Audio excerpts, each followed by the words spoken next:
coming at you twice in 1 week because I'm giving you content for your self-quarantine, and I'm in my car today.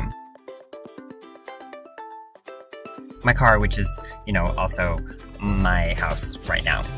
It's been fun. I've been living out of here for the last 3 days. Got another 3 more nights in here before I make it to New Orleans. And I'm getting pretty good at it, I think. Before I talk about coronavirus, I'm just gonna brief you on the 3 plays I've seen in the South so far. So we left off, I was in Washington, D.C. From there, I headed down kind of along the coast, hit Newport News in Virginia, had a little bit of a nature walk there. It was beautiful. And then I arrived in Norfolk, Virginia. I stopped at Virginia Stage Company and I saw a production of The Legend of Georgia McBride by Matthew Lopez. It was fun to see a Philly area actor that I knew in this one, Steve Pasek. It was like a random surprise to see kind of a familiar face on there. I had never seen The Legend of Georgia McBride before. It is a play about a drag queen and like how this guy gets into being a drag queen by some really unusual, unexpected circumstances. And I think it's an important play for right now because it really meets the audience where they're at, I think. It's not a play to me that's so much written at a typical drag audience, but really trying to make drag accessible to our current theater audience. I had seats where I could kind of angle in, see the stage crew, which I love to see. They were really killing the game on this one. Really fantastic set that had a lot of moving parts, tricky things to stage, and a nice story told with some heart. What more can you ask for? Steve Pasek was fantastic in the role of Miss Tracy Mills. Love to see it. This is a show I would love to work on. I'd like to choreograph it really bad. But yeah, it's a really timely piece of theater for what's going on in entertainment right now.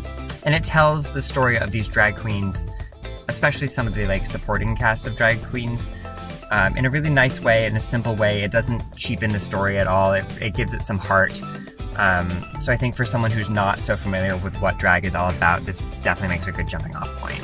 Then I went to North Carolina. I went to Raleigh. I was actually going to go to Chapel Hill, which is just next to Raleigh, and see a production of Julius Caesar. It was canceled. It was a repertory show, sort of like the one I saw in Delaware, that was in residence at a university.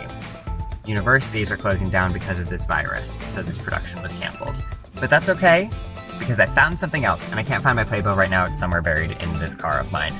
I saw a production of David Ives' Venus in Fur by Moonlight Stage Company. This production had no business being this good. It was so great. It was a tiny, hole-in-the-wall production, 2 actors in a 46-seat theater. The director was running the box office, and it was just amazing. It helps that this is a really, really great text. I had never seen it before, but it's a fantastic script. But companies must always be credited for picking good material, and good material that is within their means to produce and execute well. I was so floored by it. It took you along the story. These characters were so well realized.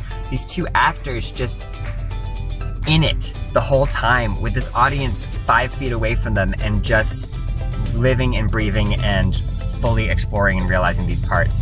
I was so impressed. I was like, it is destiny that Julius Caesar got canceled so that I could see this production. And sort of like the production of Fabulation I mentioned in the last video, this is also this is the kind of theater I really love. These scrappy, go get 'em, just do some theater productions. And this one did real justice to David Ives' script. I was all about it. Really, hats off to them. Wow, a highlight of the trip so far for sure.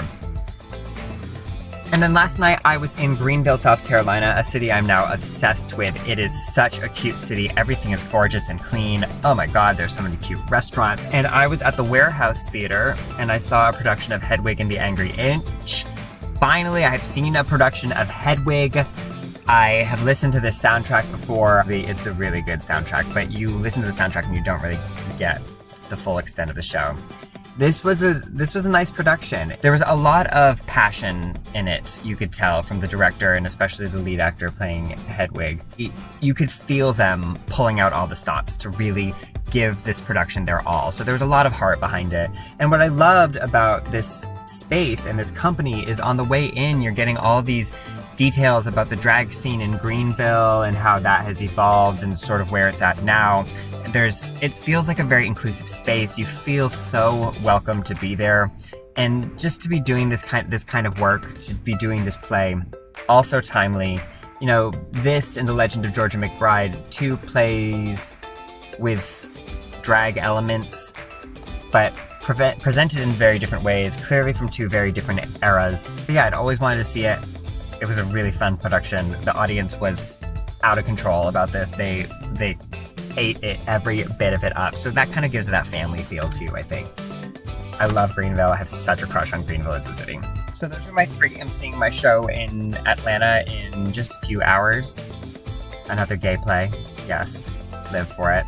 And so then it comes to sort of looking forward for me and looking at what might be happening next with this coronavirus and things being quarantined and large public events being shut down. I do have a couple of shows on the horizon that have been canceled.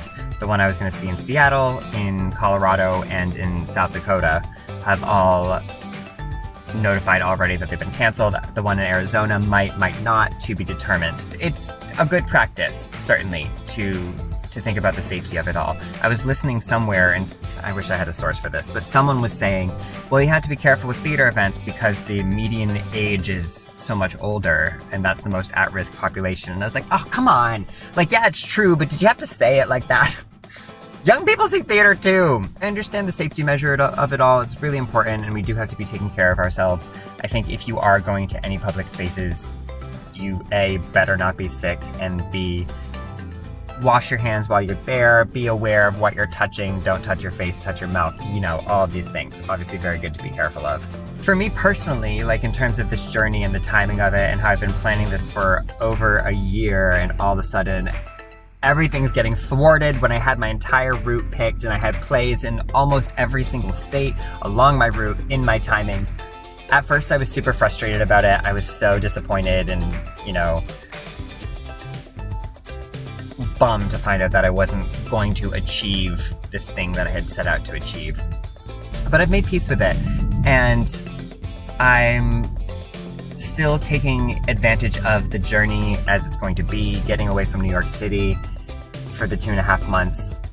You know, I am self-quarantined a little bit, living in my car. And there's still hikes to be had. I'm still seeing theater wherever I can. I'm still looking for smaller shows where the larger shows cancel, and just kind of taking it day by day. And if I don't get to cross every state off the list this time, well then the journey will continue, and I'll go back and get to finish it one day, and I will see a play in all 50 states, and I'll include Alaska and Hawaii this time. So I'm gonna keep doing what I'm doing. I hope you aren't feeling so restricted by the situation you might be in. Don't forget to live life a little bit, even as you're being careful. Stay healthy, take care of yourself, take care of others. But seek inspiration, seek things that make you feel good. And if you're sitting around the house all day, like, I don't know, make a painting or something. Learn the ukulele. I guess that's all I have to say this time. But I'll have another episode for you soon. Maybe I'll give you a tour of my car. It'll be a very short tour. And you might as well watch you might as well pause the Netflix series you're currently binging and take like a few minutes to watch this video. Support, like, and subscribe, you know, like you do.